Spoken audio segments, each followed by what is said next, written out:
It's a big moment when you get that call, whether it's coming from Kevin Feige or Nick Fury. If you're joining the Avengers, it means your life is about to change pretty radically. You sent Nick Fury to voicemail? Yeah. You don't send Nick Fury to voicemail. And these characters have become so iconic and beloved that we often start to associate the actors purely with their superhero counterparts. But what if we told you that the stars behind your favorite Marvel heroes and villains had careers before the MCU, often long ones? In this video, we're going to be looking at some of Earth's mightiest heroes before they join the big leagues. Tom Holland, aka Peter Spider-Man, your friendly neighborhood Parker, is one actor whose entry into the MCU really put him on the map, at least as far as the global public was concerned. But let's not forget that the kid had already built a pretty decent career for himself back in the UK. His first big break, as with many British actors, was on the stage when he appeared in the musical version of Billy Elliot. Initially, he played the role of Billy's best friend, but eventually, he graduated to the title role, which, bizarrely enough, led him to meeting England's Prime Minister Gordon Brown. He was a really nice guy. We imagine that he was probably as tongue-tied as Peter was when he met Tony Stark. Holland then went on to lend his vocal talents to the English dub of Studio Ghibli's movie Arrietty, followed by well-received turns in The Impossible and How I Live Now, and a major role in the BBC TV show Wolf Hall. Then came 2015, and a 6-picture deal with Marvel Studios, and well, you guys know the rest.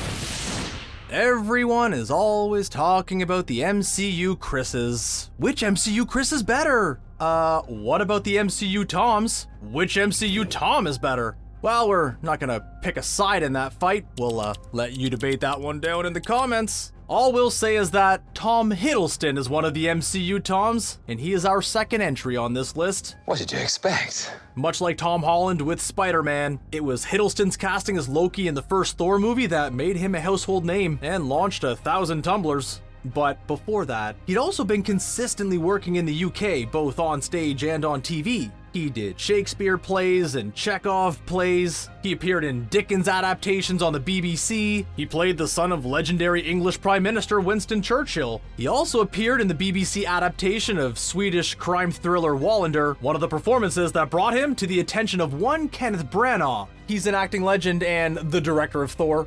Destiny? The Time Variance Authority would probably think so.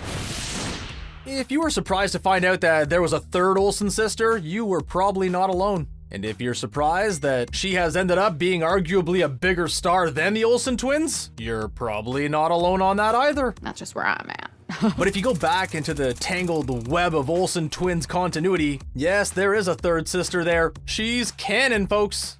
Of course, poor Elizabeth was often framed as the annoying younger sibling and tended to be the butt of her big sister's jokes. Lizzie, you look gorgeous. Come 2011, when she made her proper movie debut in the critically acclaimed Martha, Marcy, May, Marlene, we imagine a lot of heads started turning. Olsen received rave reviews for her performance in the movie, which was followed by horror picture Silent House, thriller Red Lights, and comedy Liberal Arts, showing that she was an actress with considerable range. And now she's an all-powerful telekinetic witch who's about to take on the Sorcerer Supreme. A long way from the adventures of Mary-Kate and Ashley, we think you'll agree. One of the things actors have to deal with is having their catchphrases yelled at them in the street. These days, we'd guess the most common quote that Anthony Mackie hears is "on your left," but for those of us who have been following his career since the beginning, we'd probably go for a deep cut, something like, This guy's a gangster? His real name's Clarence. yes, that's the real Captain America, getting a dressing down from the real Slim Shady. The 2000s were wild, man. After graduating from Juilliard, Mackey's first big screen role was as the leader of a rival rap crew in 8 Mile, and he worked pretty steadily for the next decade, racking up a number of credits with directors as diverse as Clint Eastwood, Catherine Bigelow, and Spike Lee. Oh, and he also played one member of a posse of deranged bodybuilders in Michael Bay's Pain and Gain. And did you know he played Tupac Shakur not once, but twice? First on stage and then in a movie? Then came 2014 and a little movie called Captain America: The Winter Soldier. Something tells us that Sam Wilson wouldn't take a diss from Eminem like that. To put this next entry into perspective, Jeremy Renner's first movie role was in 1995, a year before Tom Holland was even born. You feel old yet there, Jeremy? Because we certainly do. The role in question was in National Lampoon's Senior Trip, a picture that's not exactly fondly remembered, although Renner acquitted himself well. He followed up with a bunch of work on TV, notably including a guest appearance in the Buffy the Vampire Slayer spin-off Angel.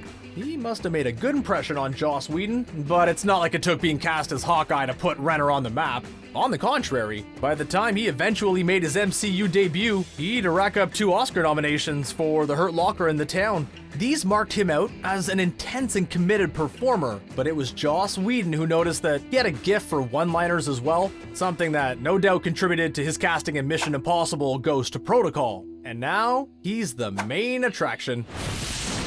We've discussed the pre-Marvel career of Scarlett Johansson a few times on Screen Rant recently, and ultimately, her success kinda speaks for itself. But honestly, we just wanted an excuse to play these Home Alone 3 clips. You've stained the family name. Aw, adorable, huh? Who'd have thought that this girl would go on to sue the heck out of Disney?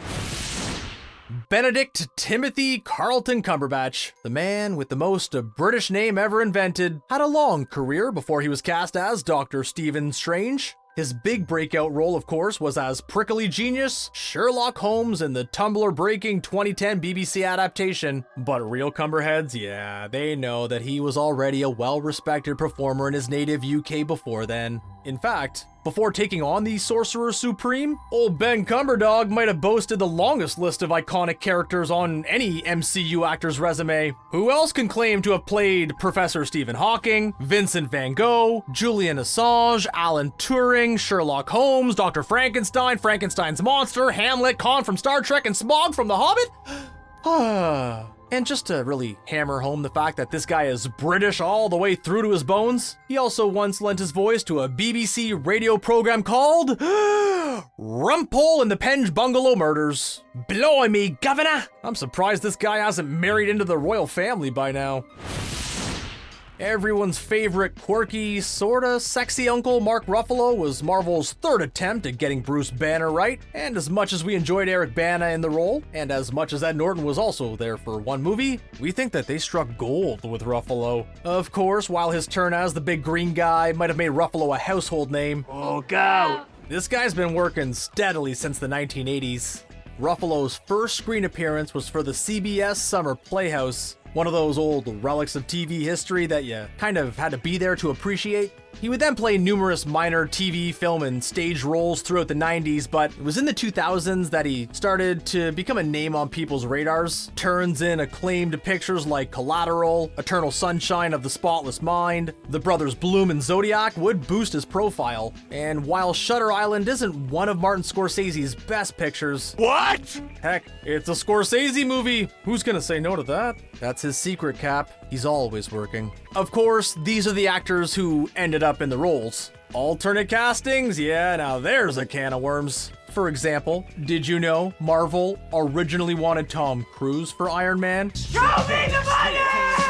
And Channing Tatum for Captain America? Let's just sit and imagine that version of Civil War. My name is Jeff.